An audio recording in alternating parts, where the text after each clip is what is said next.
السلام عليكم ورحمة الله تعالى وبركاته. لما أنا قيرت يوتيوب وين سلمي عشان كانوا عجوز أبسن يعني سيدي أنكم بدل كنا يوتيوب كنا أكاونت كنا سأقول بدل لين لوكيشن كأما أكاونت رجس بدل يقانو كاسو أكو بدل سيتا هاي أنت بدل دتك ما كأكو أكتيف جرسي هاي قيبة الصومالية وحكي سالين هذا إنه أدسنسيجا iyo thumbnailka inuu ku active gareysnayn sida u active gareysatid waxa lagaga baahan yahay inaad samaysid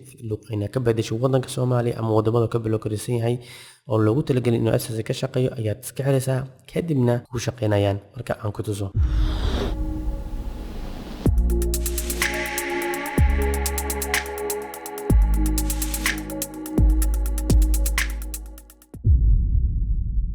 sida marka furatid YouTube kaaga ayaad galaysaa account kaaga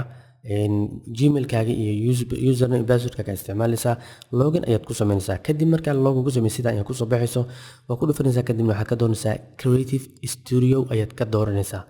kadib marka ka dooratid waxa tagaysaa meesha ku qoran tahay channel ayaad tagaysaa channelka marka ku dhufatid waxa ku soo baxayo wixii laga maamulayo channelka dhanba kadibna u jeeda waxa ku qoran in meeshan AdSense waxa ku qoran YouTube kan baatinka location not available currently macnaha kama shaqeynayo waa u jeeda thumbnail kana markii la active gareeyo monetization ka ayuu shaqeynaya si aad active gareysid waxa tagaysaa advanced ayaa tagaysaa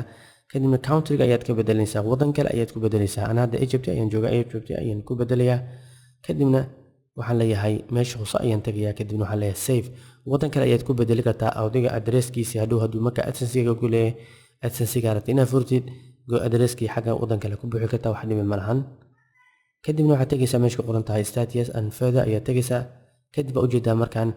monetization kaaga videogaaga uu ku shaqeynaya ayaa lagu dhahay enable ayaa hoos soo baxday oo jeeda meesha hoos enable ayaa ku qoran hadii aad enable ku dhufatid dhammaan way ku active gareysmayaan YouTube kaaga marka insha Allah bina karimka faa'iideyso wanaagsan sidaas ayaa marka